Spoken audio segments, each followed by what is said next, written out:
শেখ হাসিনার সঙ্গে ছবি তুলে নেয় এমন লোকের সংখ্যাই কিন্তু বেশি। শেখ হাসিনার সঙ্গে যে তেল মারে নাই এমন লোকের সংখ্যাই এই দেশে বেশি ছিল। তো আমি বলেছি যারা তেল মারে নাই, যারা তার সঙ্গে ছবি তুলে নাই, তাদের মধ্যে যোগ্যতা, এক একটা কাজের জন্য এক একজন লোক যোগ্য হয়, সেই যোগ্য লোকটাকে যোগ্য জায়গায় বসানো হয় নাই। সে কারণেই আমি এই সরকারের সাফল্য নিয়ে সন্দেহ পোষণ করেছিলাম। আমি আপনাকে একটা সিম্পল উদাহরণ দিয়ে বলি।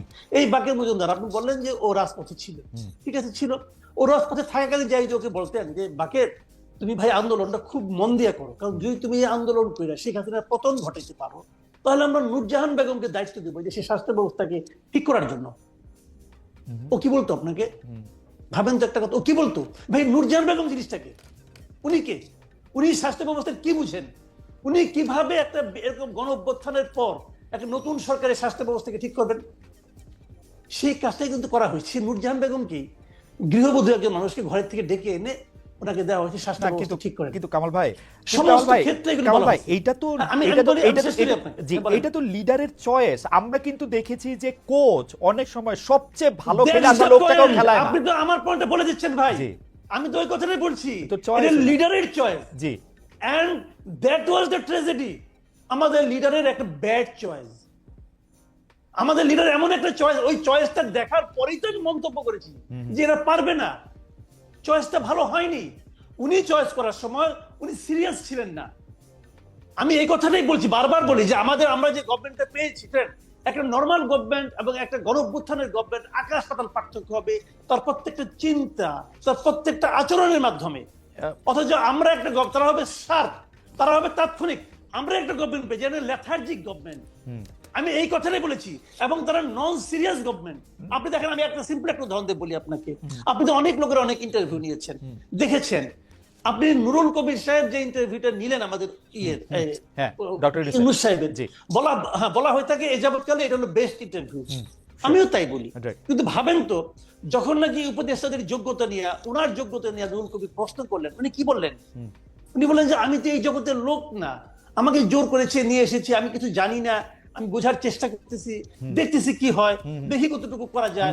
তারপর যখন বললেন যে আপনার উপদেষ্টারা তো অনেক কিছু পারছেন না, ওনাদেরকে আমি কি বলবো, আমি নিজেও তো পারি না, তো ওনাদেরকে আমি কিভাবে বলবো? আপনার কথাগুলো শুনতে মনে হয় না কি বিনয়ী লোক, কি সুন্দর লোক, নিজের কথা স্বীকার করলেন।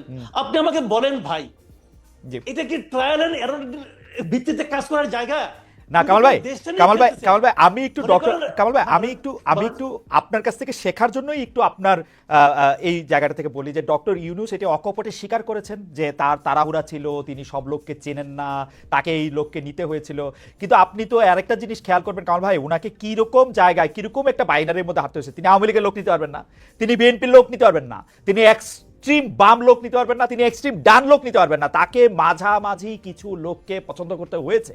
এর মধ্যে কিছু লোক ভালো থাকতে পারে, কিছু লোক খারাপ থাকতে পারে, কিন্তু তার ইন্টেনশন নিয়ে আমরা কেন প্রশ্ন তুলবো? আপনি দেখেন, এতগুলি কনস্ট্যান্ট যদি কামাল ভাই আপনাকেও দেই, এতগুলি কনস্ট্যান্ট আপনাকে দিলে আপনার জন্য কঠিন হবে একটু। আমি বলি আপনাকে, শুনুন, আপনি চমৎকার প্রশ্ন করেছেন। ইন্টেনশন অবশ্যই ইম্পর্টেন্ট। আপনি একটা ভালো ইন্টেনশন নিয়ে একটা খড়ের গাদায় একটা মেসের কাঠি জ্বালাই দেন, জ্বলবে না আগুনটা ভাই? জ্বলবে। ইন্টেনশনে কিন্তু আগুন নিভাবে না, রাইট? ইন্টেনশনে কিন্তু তাপ কমাবে না, রাইট? সেই তাপটা তো আমার গায়ে লাগতেছে। আপনি শুনেন, সারল্য, ভদ্রতা, নম্রতা, এটা কিন্তু যোগ্যতার বহিঃপ্রকাশ নয়। আপনি একটা যুদ্ধে নেমেছেন, ইটস এন ওয়ার। আপনি সেই যুদ্ধে আপনি পারছেন না রে ভাই। আপনি বলছেন যে আমি দেখি ট্রায়াল এন্ড এরর বেসিসে। শুনেন, আপনার সামনে দিকে তার ছিল, খোলা তার। একজন আপনাকে বললো ভাই তারটার মধ্যে কি ইলেকট্রিসিটি আছে? আপনি বলেন ঠিক আছে, হাত দিয়ে দেখি তো ইলেকট্রিসিটি আছে কিনা। আপনি কি হাত দিয়ে দেখবেন? আপনি যদি হাত দিয়ে দেখেন, যদি থাকে তাহলে এটা ধরবো না, তো ধরলে তো আপনি মরেই যাবেন না ভাই। কিন্তু আপনি তো পুরো জাতিকে সঙ্গে নিয়ে হাত দিচ্ছেন। না কামাল ভাই, এটা কিন্তু ব্যক্তিগত চাওয়া পাওয়ার বিষয় না। আমি আপনাকে বলি, শুনেন, প্রত্যেকটা ক্ষেত্রে এই ঘটনাগুলো ঘটছে। তো আপনি কোন ক্ষেত্রে আপনি বলেন? আপনি জীবনে অনেকদিন সাংবাদিকতা, আপনি বলেন তো, অর্থ বছরের মাঝামাঝি আইসা শতাধিক পণ্য এবং সেবার উপর আপনি ভ্যাট এবং সম্পর্ক শুল্ক জারি করছেন, কার সঙ্গে আলাপ করে করছেন? ওকে, আপনি কার সঙ্গে আলাপ করে করেছেন? আমি একটু আগের থেকে আসি কামাল ভাই। সেইটা হচ্ছে যে আপনি বলতেছেন যে এটা একটা যুদ্ধ, কিন্তু আমি তো দেখতেছি সেইটা হচ্ছে যে তিনি আসছেন শান্তিরক্ষা মিশনে। আমাদের শান্তিরক্ষা মিশন আর্মির যখন আফ্রিকায় যায়, তারা যুদ্ধ করতে চায় না, তারা শান্তিটা বজায় রাখতে চায়। তাদেরকে তো একটা নিরপেক্ষ জায়গা, ডক্টর ইউনূস যুদ্ধ করতে আসেন না। আচ্ছা, আচ্ছা খুব ভালো, আপনি চমৎকার উদাহরণ দিচ্ছেন। হ্যাঁ। আমি এই চমৎকার উদাহরণ দিচ্ছি, একটা মন্দ উদাহরণ দিই আপনাকে। জি জি যে শান্তিরক্ষা মিশনের সমস্ত মসজিদের ইমাম এবং পাদ্রীদের না পাঠায় সেনাবাহিনীকে পাঠায় কেন ভাই? কারণ এটা আপনি আমার বুঝান তো। যদি যুদ্ধ লাগে যুদ্ধ করবে, শান্তিরক্ষা যুদ্ধ মিশনে লাগলে যুদ্ধ লাগলে যুদ্ধ পাদ্রী- করবে, যুদ্ধ লাগলে যুদ্ধ করবে। That is the point. G that is the point. যুদ্ধ তো লেগে আছে সারা দেশে। মানুষকে জিজ্ঞাসা করেন না তার পকেটে কি যুদ্ধ লাগছে কিনা, বাজারে যে দেখেন না যুদ্ধ লাগছে কিনা, যুদ্ধ লেগে আছে।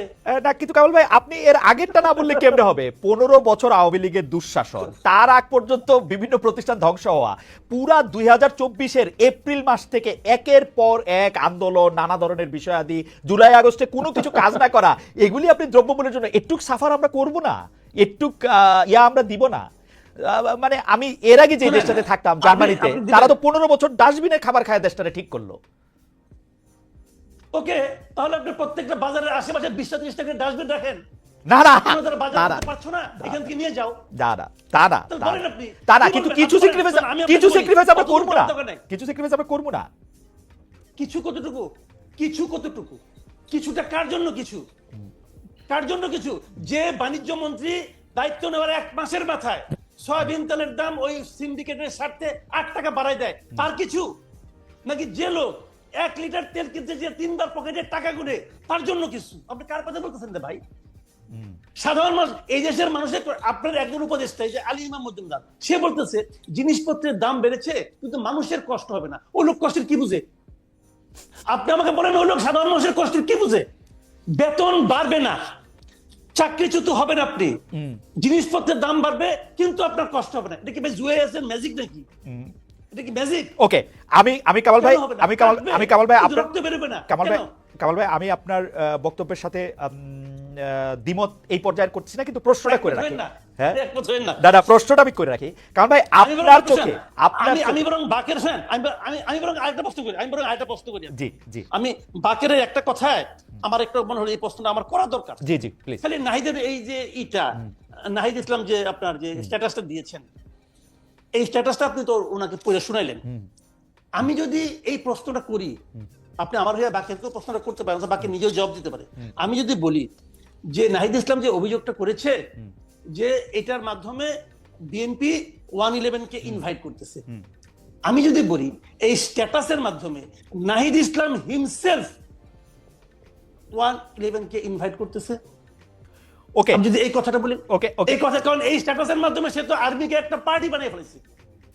একজন উপদেষ্টার পদে থেকে উনি কি এটা করতে পারেন? এটা কোনো সেন্সিবল কাজটা করেছেন? না ওকে